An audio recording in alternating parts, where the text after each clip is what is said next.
주님 감사합니다. 주님, 우리가 여전히 주님 앞에 있습니다. 주님을 사랑할 수 있음을 감사합니다. 또 우리가 주님을 추구할 수 있게 하심을 감사합니다. 이러한 하나님의 말씀을 우리에게 더 열어주시고 우리에게 깨닫게 하소서. 지혜와 계시의 영을 주소서. 우리를 더 이상 어린 상태에 두지 마시고 더 성장하고 성숙하게 하시옵소서. 주님, 우리는 이기는 자들이 되기 원합니다. 바벨론에서 나오기를 원합니다. 주님, 혼인 예복을 예비하고 주님, 우리가 혼인 예복을 입음으로 주님께 선택된 자들이 되기 원합니다. 당신과 결혼하게 하소서. 당신과 혼인 잔치에서 천년 동안 다스리기 원합니다. 이를 위하여 우리를 부르심을 감사합니다. 주님, 주 예수님, 주님, 오늘 말씀 가운데 주님이 또 기름을 부어주소서. 은혜를 더하여 주소서. 사랑합니다.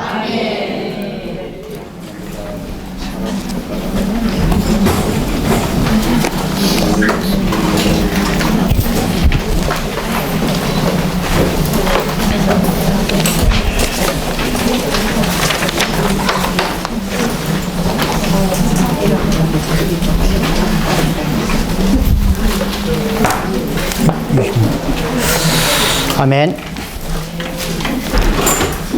지난주에 바벨론에 대해서 요한계시록 이 17장에 있는 종교적인 바벨론에 대하여 우리가 보았습니다. 오늘 이 오전에는 두 가지를 볼 것인데, 하나는 물질적인 바벨론이고 또 하나는 우리가 사모하고 기다리는, 이 땅에 있는 모든 성경을 읽고 추구하고 청함받은 부르심받은 이들이 기다리고 고대하고 사모하는, 그리고 이 땅에서 처녀들이 다 좋아하는, 사모하는 결혼, 어린 양의 결혼을 우리가 보게 될 것입니다. 오늘 아침에 우리가 창세기 1장 26절을 누렸을 겁니다. 하나님이 말씀하셨다. 우리가 우리의 형상대로 사람을 만듭시다. 그리고 그들로 바다의 물고기와 하늘의 새와 가축과 온 땅과 땅에 기어다니는 온갖 것을 통치하게 합시다. 오늘 제가 교통하는 내용은 창세기 1장 26절과 연결되어 있습니다. 창세기 1장 26절에서는 두 가지를 말하고 있는데, 하나님이 사람을 창조하신 목적을 계시하고 있습니다. 하나는 그분의 형상과 모양대로 창조된 사람이 그분 생명나무를 담아서 그분을 표현하는, 그분과 하나 되어서 그분으로 조성되어서 그분을 담아서 그분의 복사판으로서 하나님을 표현하는 그분의 신부를 얻으시는 것을 갈망하신다는 것을 말씀하시고, 온 땅의 소극적인 것들을 하나님을 대표해서 통치하여 처리하는 방면을 말하고 있습니다. 여기에서 그분의 표현은 바로 어린 양의 신부입니다. 그리고 그분이 궁극적으로 통치하고 처리하고 정리해야 될 것은 바로 바벨론인 것입니다. 그래서 오늘은 이 창세기 1장 26절과 긴밀한 관계가 있는 두 부분을 다루게 됩니다. 먼저는 요한계시록 19장, 18장을 다루게 되고 후반부에 19장을 다루게 되는데, 이 요한계시록 18장 전체를 통하여 그렇게 적극적인 부분이 아닌 물질적인 바벨론의 실체를 폭로하시고 그들의 종말, 이 바벨론의 이 마지막 결말을 우리에게 보여주십니다. 그리고 19장에 거의 한 7, 8구절을 통하여 어린 양의 혼인, 어린 양의 결혼에 대해서 우리에게 말씀해주고 계십니다. 먼저 이 바벨론을 생각할 때 이 바벨론은 세 방면이 있다는 것을 보아야 합니다. 첫째는 바벨론의 세 방면의 첫 번째는 고대의 바벨론인데 오늘날의 이제 이라크에 위치해 있죠. 이 창세기 11장에 이 바벨탑과 성이 게시되어 있습니다. 이것은 혼돈을 의미하고 리무롯의 아버지 구스에 의해 세워졌는데 이 바벨론은 하나님의 백성과 밀접하게 관계되어 있습니다. 그리고 왜 밀접하게 관계되어 있느냐? 적극적인 방면에서 관계되어 있는 것이 아니고 소극적인 방면, 반대적인 방면, 하나님의 백성, 하나님의 간정을 손상시키는 방면에서 밀접하게 관계가 있는데 이 바벨론에서 온갖 악하고 마귀적인 것들이 거기에서 근원이 되기 때문입니다. 그리고 이 바벨론 제국이 유다 왕국을 파괴하고 성전을 파괴하고 성전의 기명들, 하나님의 그 기명들을 탈취해가고 거기에서 온갖 우상 숭배와 하나님을 모독하는 일들이 자행된 곳이 바로 바벨론인 것입니다. 그리고 심지어 유다 백성들이 하나님의 백성들이 포로로 BC 586년경에 끌려가가 70년 동안 거기에서 포로 생활을 했던 것이 바로 고대의 바벨론입니다. 두 번째 바벨론은 종교적인 바벨론으로서 요한계시록 17장에서 우리에게 많이 말해 주셨습니다. 지난주에. 그리고 세 번째는 오늘 다루게 될 물질적인 바벨론. 이건 로마시를 언급하는 겁니다. 우리가 성경을 볼 때 성경 안에 성경의 기저에 흐르고 있는 두 노선을 보아야 합니다. 하나는 바벨론의 노선이고 하나는 새 예루살렘의 노선입니다. 성경은 마지막에 새 예루살렘으로 완결됩니다. 그런데 여기에 이 노선을 따라서 최종적으로 하나님이 원하시는 새 예루살렘이 이루어지기까지 그 옆으로 모조품이 하나, 모조 노선이 하나 따르고 있는데 그것이 바로 바벨의 노선인 것입니다. 이것은 위조된 것이고 이것이 사탄이 먼저 하나님의 건축물이 이루어지기 전에 사탄이 먼저 이러한 하나님의 건축물의 모조품을 만들었습니다. 결국 오늘 이 요한계시록 18장을 통해서 우리가 보게 되는 것은 이 바벨론은 멸망하게 되고 분쇄되고 무너지게 된다는 것입니다. 새 예루살렘은 건축되게 되는 것입니다. 무엇이 새 예루살렘이냐 하면 요한계시록 1장, 2장, 3장에 있는 가슴에 금띠를 띤 7 지방교회를 목양하시는 그리스도가 우리에게 계시되고 있지 않습니까? 2장, 3장에 7 지방교회가 있습니다. 에베소 교회에서부터 라오디게아 교회까지. 그 7 교회는 금등대로서 결국 성경의 마지막 부분에 새 예루살렘으로 완결되게 될 것입니다.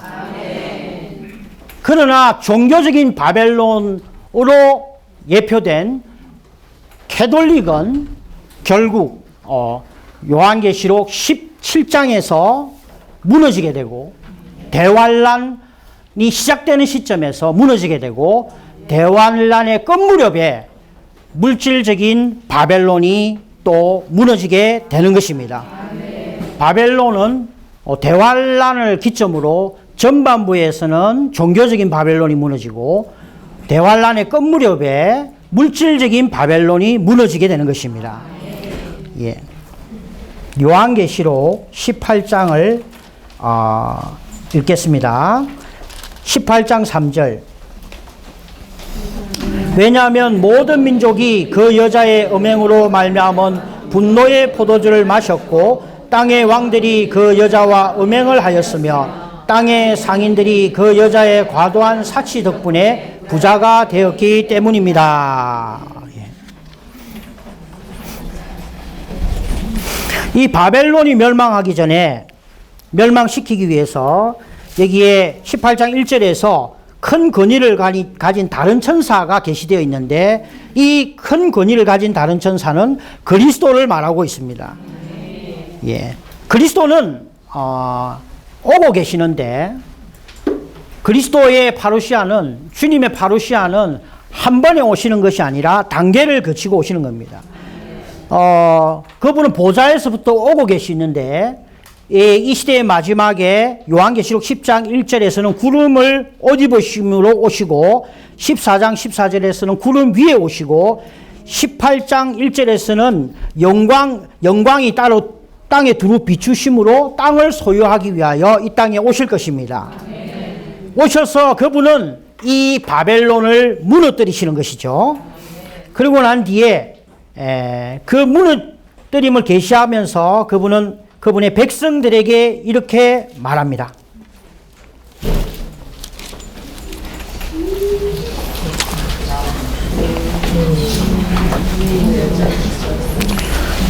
내 백성아 그곳에서 나오라. 그분은 그분의 백성들을 요한계시록 8장 4절에서 내 백성아 그 여자에게서 나오느라. 너희는 그 여자의 제들에 참여하지 말고 그 여자가 받을 재앙들을 받지 않도록 하여라.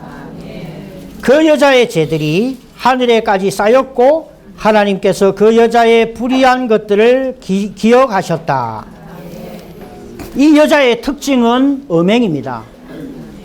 음행이라는 것은 부적절한 관계를 말하는 것이죠. 예, 자기 남편이 있지만 정상적이지 않은 관계, 예, 어둠의 관계, 예, 이런 것들을 음행이라고 말하죠. 이 여자는 음행으로 말미암아 분노의 포도주를 마셨고 물질적인 이 바벨론은 이 땅에 있는 상업과 관련되어 있습니다.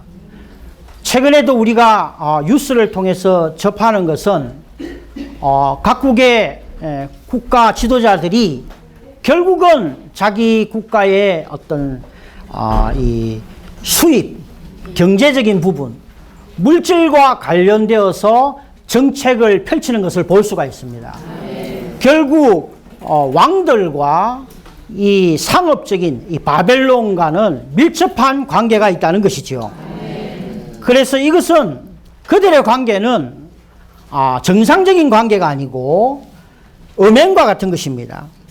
그래서 결국은 하나님은 하나님의 백성들이 이 바벨론으로부터 나오기를 원하시는 것입니다. 거기에 참여하지 말고 나와야 하는 것입니다. 거기서 이기는 것이 아니고 나와야 하는 것입니다. 거기에 재앙, 그들이 받을 재앙과 죄와 근유로부터 우리는 나와야 합니다. 이 과부의 특징은 교만입니다. 과부가 아니라 여왕의 자리에 앉아있죠. 그녀의 교만을 자랑하는 것입니다.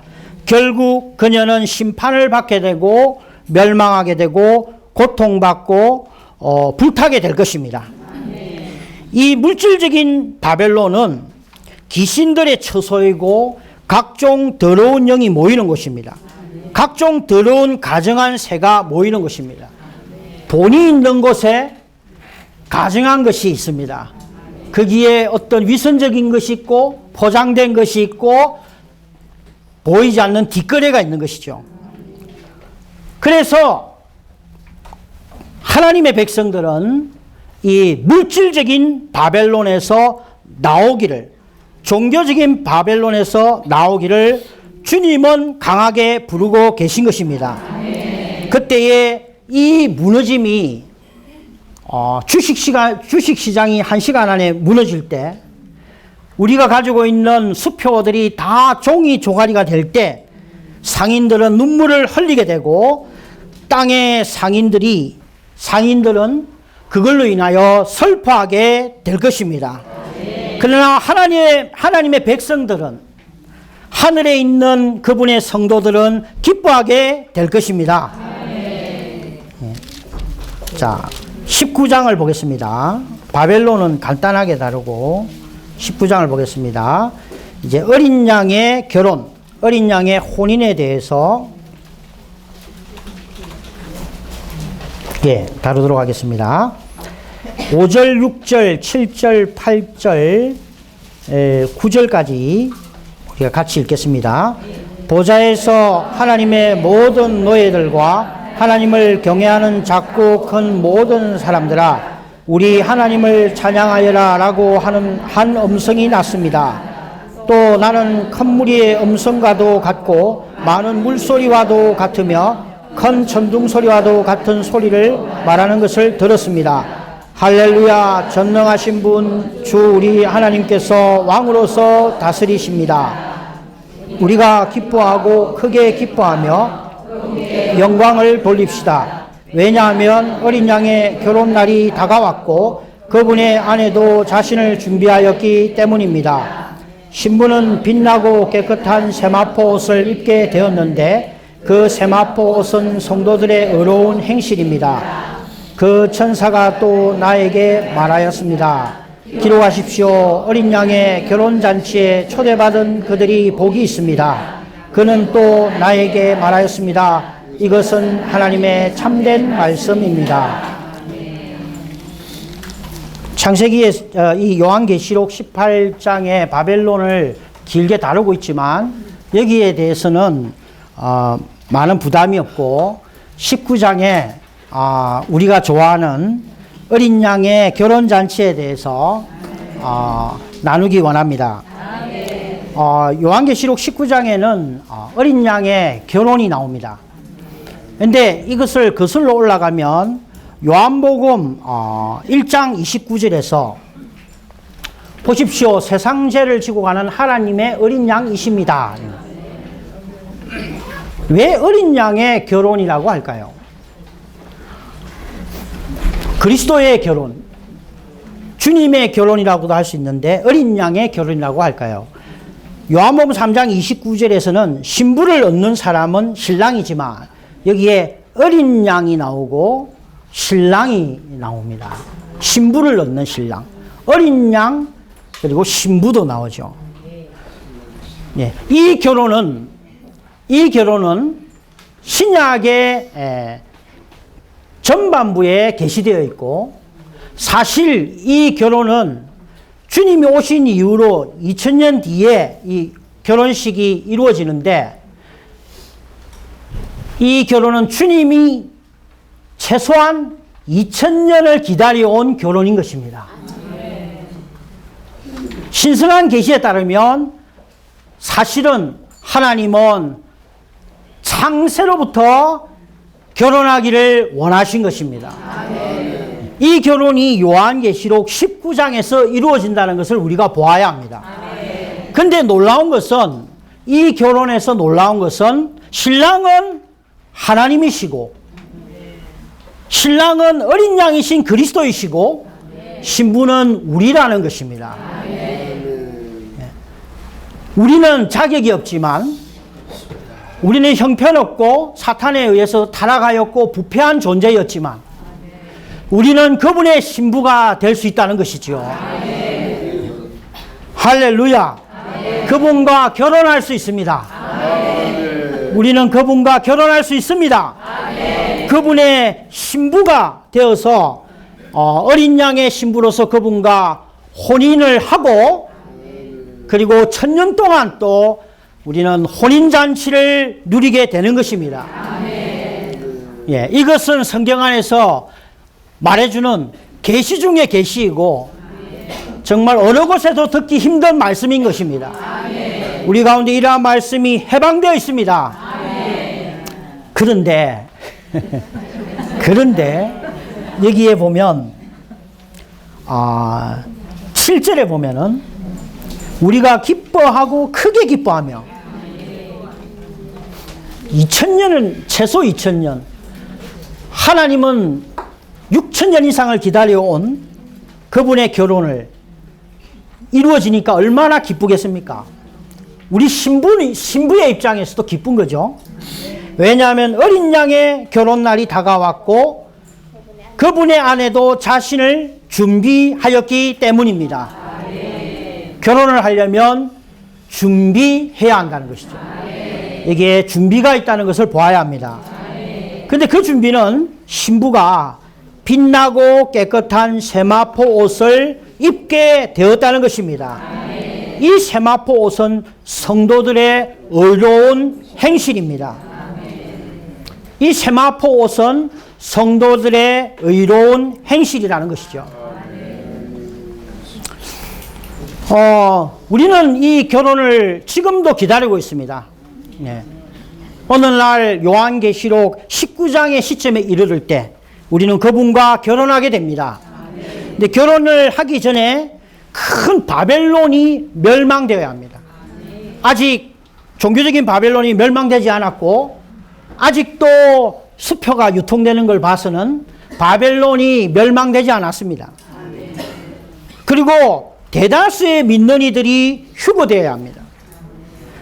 사내아이, 첫열매, 유리바다 위에 이기는 이들, 두 증인, 그리고 대다수의 믿는 이들, 남은 이삭들이 모든 믿는 이들이 휴거되어서 고린도후서 5장 10절에 그리스도의 심판대에서 심판을 받게 되는데 그 심판대에서 무엇에 따라 심판을 받냐면 왜냐하면 우리 모두가 반드시 그리스도의 심판대 앞에 나타나 각 사람이 선이든 악이든 자기 몸으로 행한 것에 따라 그대로 대갚음을 받기 때문입니다.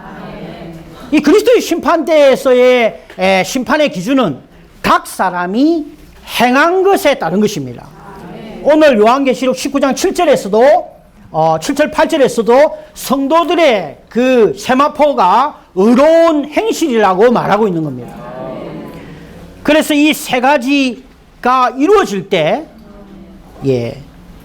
바벨론이 멸망하고 대여한란 끝 무렵에 종교적인 바벨론, 물질적인 바벨론이 다 멸망하고 대다수의 믿는 이들이 휴거되고 그리스도의 심판대에서 심판이 이루어지고 나면 곧 우리의 결혼이 진행되는 것입니다. 아멘. 할렐루야. 아멘. 그런데 이 혼인이 이루어지기 위해서는 이 신부가 혼인 예복을 입어야 된다고 말합니다. 아멘. 성경에는 이 옷에 대해서 많이 말하고 있습니다. 그리스도인이 옷에 대해서 특별히 그 마태복음 22장에 보면 주님이 그 혼인잔치를 말씀하시면서 많은 사람들을 초대했습니다. 자기 노예들을, 왕이 자기 노예들을 결혼잔치를 준비시키고 많은 사람을 초대했는데 그 초대받은 사람 중에 결혼 예복을 입지 않은 사람을 보시고 그를 여기에서 쫓아내어 가지고 심지어는 쫓아낼 때 손발도 묶어서 바깥 어두운 데 던져서 거기서 슬피 울며 이를 갈게 하라고 했습니다. 14절에서 22장 14절에서 아주 의미 깊은 말씀을 하셨는데 초대된 사람들은 많으나 선택된 사람들은 적습니다. 우리는 모두 초대받은 이들입니다. 구원을 받고 나면 우리는 요한계시록 19장의 결혼잔치에 초대된 믿는 이들인 것입니다.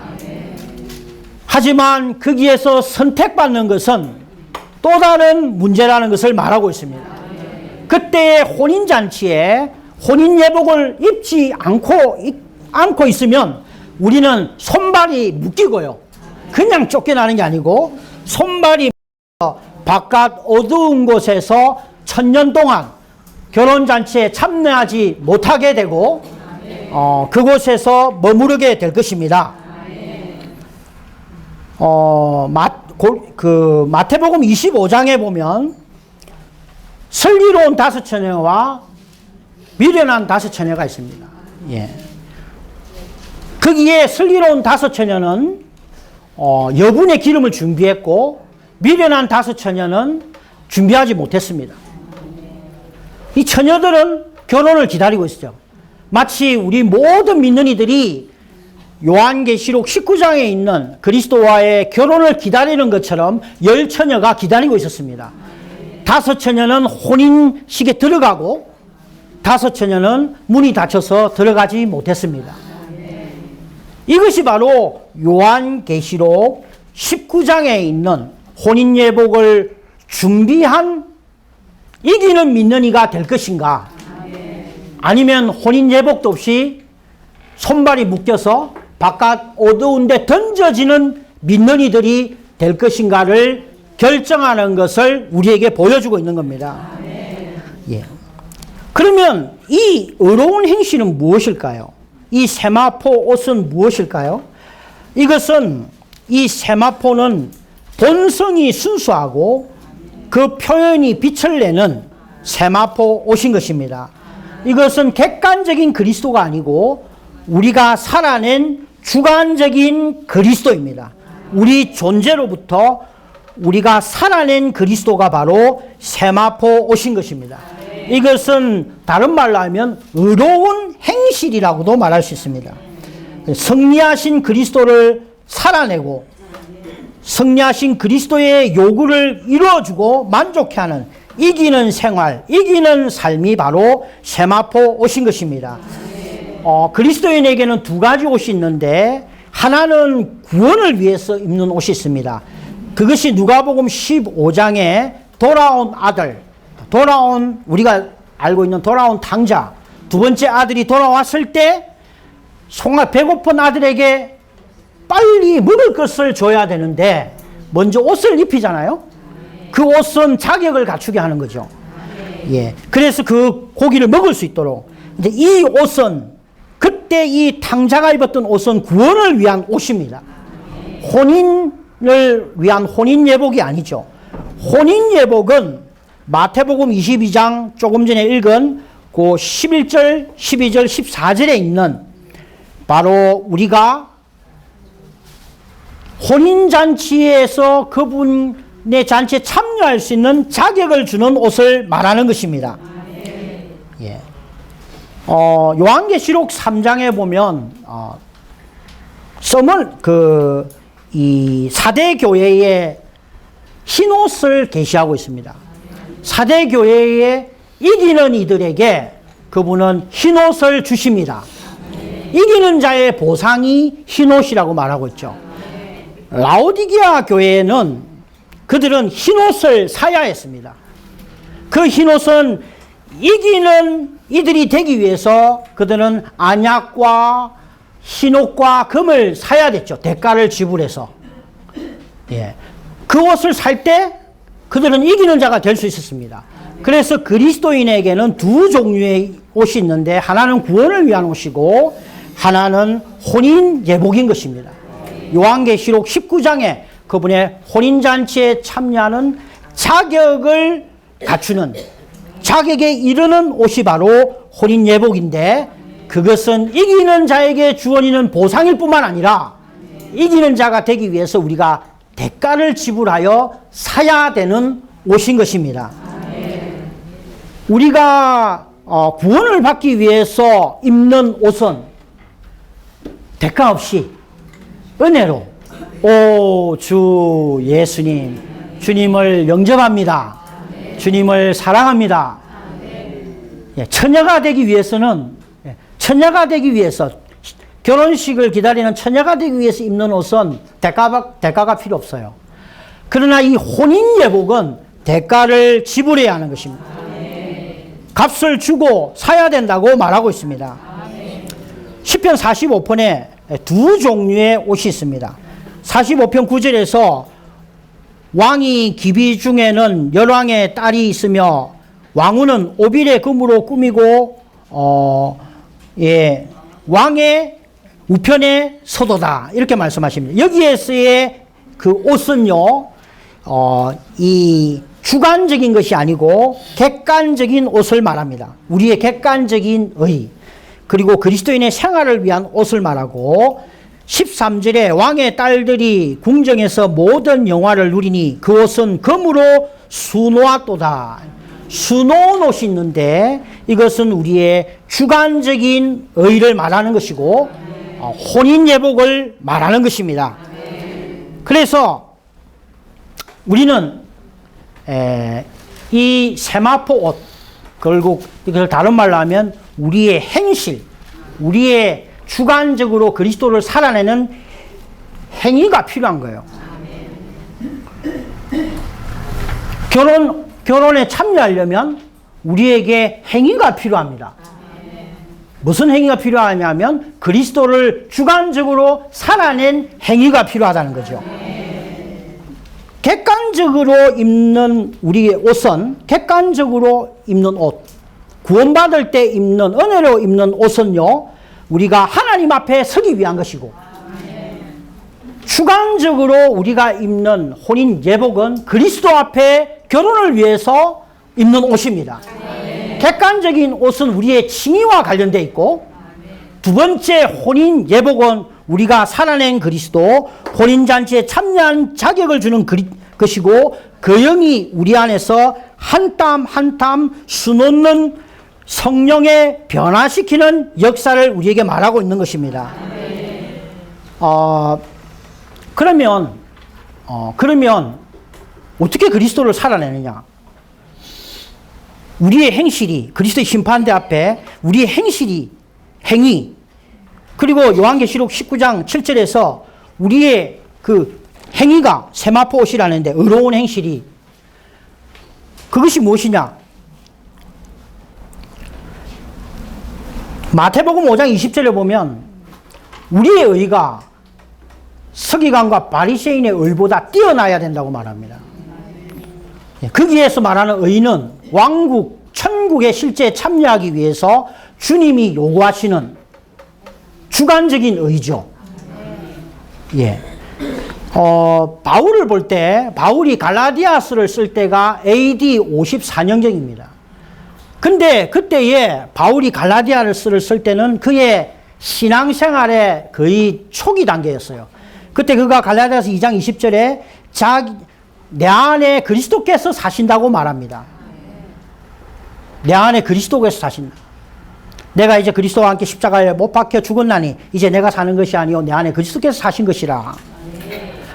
바울은 그 안에, 자기 안에 그리스도가 사신다는 것을 알았습니다. 물론 요즘 길에 걸어다니는 그리스도인들 중에 그리스도가 자기 안에 산다는 것을 모르는 분들이 많아요. 심지어는 12,000명 안에 들어야 구원을 얻는다, 그것만 말하지 자기 안에 그리스도가 산다.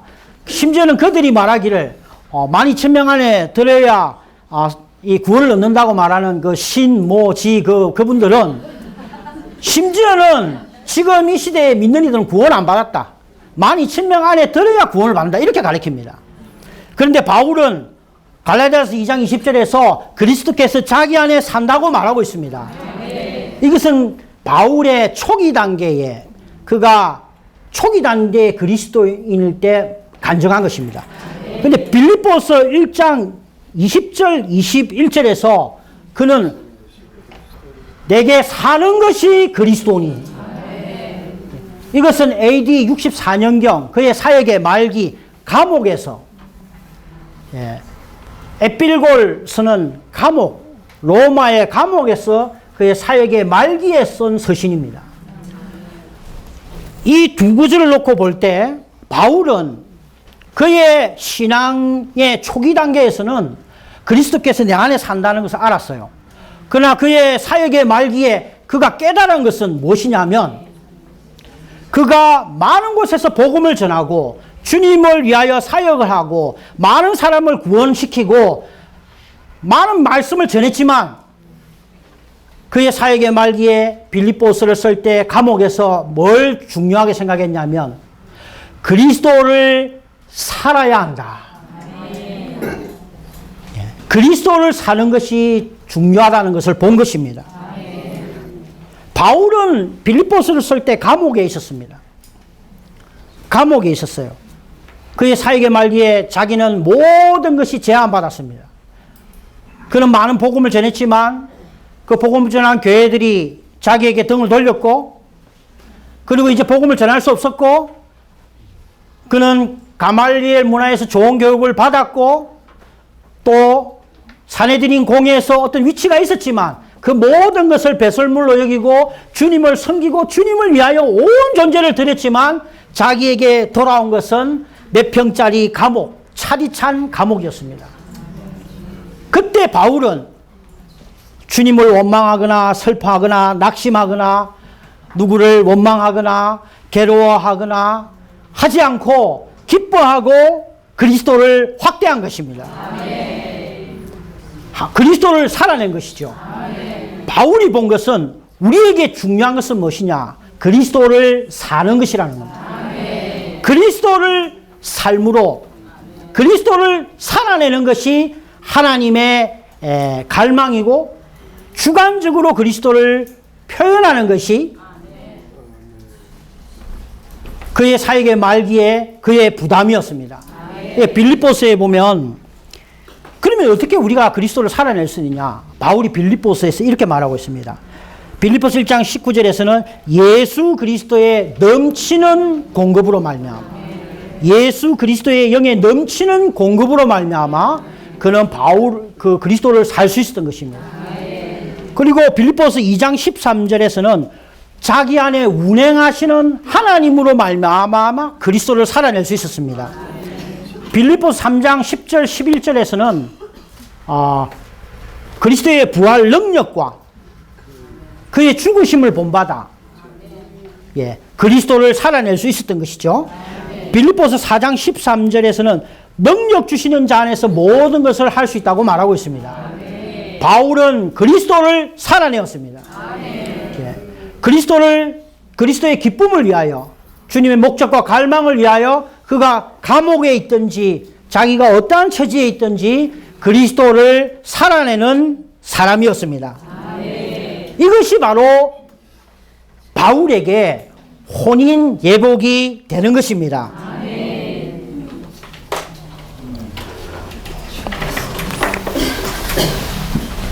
오늘날 어떤 이 목회자들, 이 영적인 지도자들은 이렇게 가르칩니다. 예수를 믿으면 복 받는다.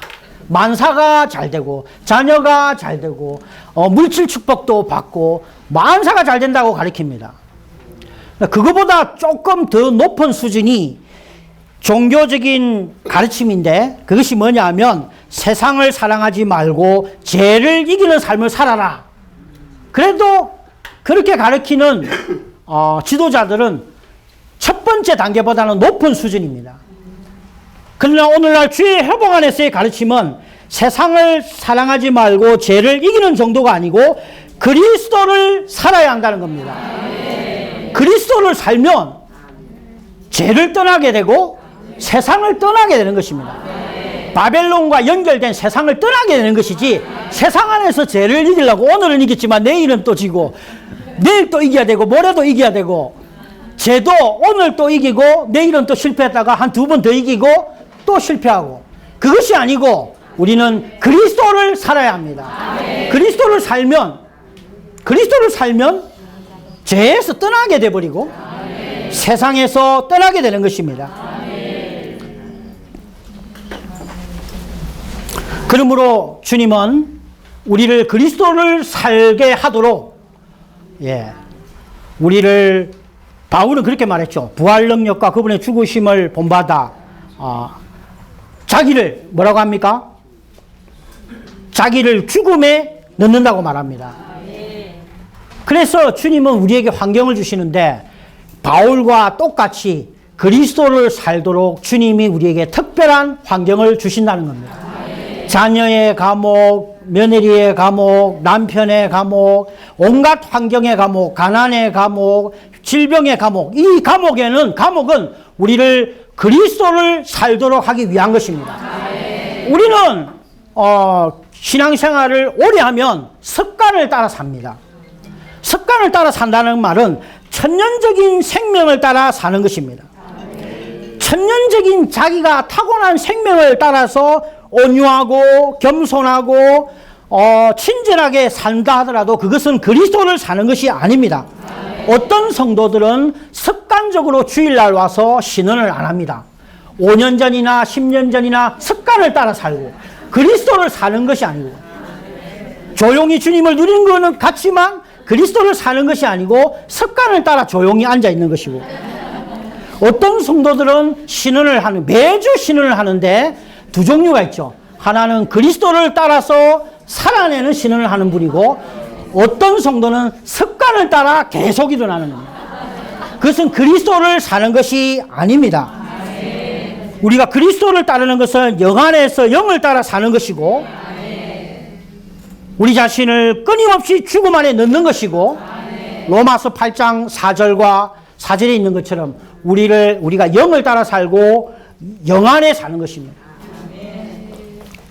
그럴 때 우리는 혼인 예복을 준비할 수 있는데, 이것이 주관적인 의이고, 이것이 주님이 요구하시는 우리의 행실인 것입니다.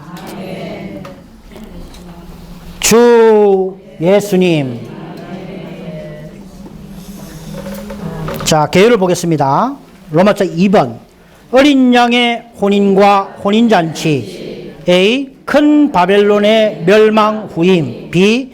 대다수 믿는 이들의 휴거 후임. C. 그리스도의 심판대 이후에. D. 어린 양의 혼인. 1. 허다한 무리의 찬양. 2. 신부의 예비됨. A. 성도들에게서 살아 나타난 그리스도가 그들의 주관적인 의인. B. 마태복음. C. 시편 45편에 있는 수놓은 옷. 3. 주님의 통치를 가져옴. 2. 어린 양의 혼인 만찬. F. 예수의 간정. 예. 여기 요한계시록 21장 2절에 보면 아내가 나옵니다. 이 새 예루살렘은 아내거든요. 하나님의 아내. 예. 이때의 아내는 1000년 동안 묶여가지고 혼인예복을 안 입고 묶여가지고 바깥 어두운데 쫓겨났던 이들도 다 그 아내가 되는 것입니다. 그때는 모든 거듭난 믿는 이들이 그분의 아내가 될 것이지만, 요한계시록 19장에 있는 이 혼인잔치, 결혼잔치에 결혼에 참여하는 믿는 이들은 빛나고 깨끗한 세마포를 입은 이들입니다. 이들은 라오디게아에 있는 믿는 이들처럼 대가를 지불하여 옷을 산 이들입니다. 오늘 그리스도인들은 객관적인 옷은 그냥 그저 얻었지만, 주관적인 그리스도는 대가를 지불해야 합니다. 주일날 대가를 지불하여 일어서야 되고, 주일날 대가를 지불하여 복음지를 몇 장 드려야 하고, 대가를 지불하여 내 카드를 꺼야 되고, 밥을 사야 되고, 피곤하지만 신방을 가고, 또 피곤하지만 새벽에 일어나서 지체에게 전화를 걸어서 문안 전화를 하는 것입니다. 습관을 따라 하는 것이 아니고 우리의 천년적인 타고난 어떤 게으름, 부지런함을 가지고 하는 것이 아니라 그 영을 따라서 주관적인 그리스도인으로서의, 그게 뭐라고 하냐면 의로운 행실이라고 했습니다. 복음지를 뿌리는 행실. 지체를 신방 가서, 그래서 바울은 사도행전에서 그의 후반부에 에베소 교회 장로들 앞에서 자기가 얼마나 수고했는지, 밤낮으로 기도하고 수고하고 찾아가고 목양하고 울부짖고 그렇게 많이 수고한 것입니다. 그러나 그 바울이 그의 빌립보서, 그의 사역의 말기에 감옥에서 그가 쓴 것은 그렇게 많이 수고했을지라도 주님이 원하시는 것은 그리스도를 사는 것입니다. 빌리 그레함 목사님이 최근에 돌아가셨어요. 그분이 최근에 쓴 책의 마지막에 나는 이 주님과 시간을 보낸 데 있어서 패배한 믿는이다 라고 적었습니다. 자기는 너무 말을 많이 하고 너무 많이 성경 공부하고 많은 활동을 했는데 주님과 너무 많이 시간을 보내지 못했다 라고 했습니다. 위트리스리 형제님도 사역의 말기에 형제님이 내가 그리스도의 몸을 보고 몸을 가르쳤지만 내가 그리스도를 많이 살지 못했다. 그리스도의 몸의 실제가 어디에 있는가? 그래서 여기에 있는 믿는 이들이 주님 앞에 가기 직전에 우리는 그런 간증을 하기 원합니다. 주님을 위해서 나는 이런 놀라운 일을 했다, 이런 일을 했다, 이것이 아니고 주님, 나는 주님과 많은 시간을 보냈습니다. 우리는 기도해야 합니다. 심지어 이런 말을 했는데 어떤 자매님이 남편 보고 당신 신혼할 때 주일날 가거들랑 그렇게 빨리 말하지 말고 좀 고상하게 천천히 말해라. 그것은 그리스도를 사는 게 아닙니다. 집에서 사는 것이 그리스도를 사는 게 아니고 주일날 그렇게 하는 것은 과장된 것입니다. 우리에게 필요한 것은 그리스도를 사는 것입니다. 영을 따라 살고 그분의 부활 능력에 의해서 우리를 죽음 안에 넣음으로 주님을 살아내기 원합니다. 우리에게 의로운 행실이 있으므로 그리스도를 살아낸 의로운 행실, 자신을 죽음에 넣고 자기의 천년적인 생명을 사는 걸 거절하고 부활 안에서 그 영을 따라서 교회 생활을 함으로 우리가 이 세마포 옷, 빛나고 깨끗한 세마포 옷을 입은 그분의 아름다운 신부로서 자격을 갖추어서 우리가 함께 그곳에서 만나기 원합니다. 두 분씩 기도하고 마치겠습니다.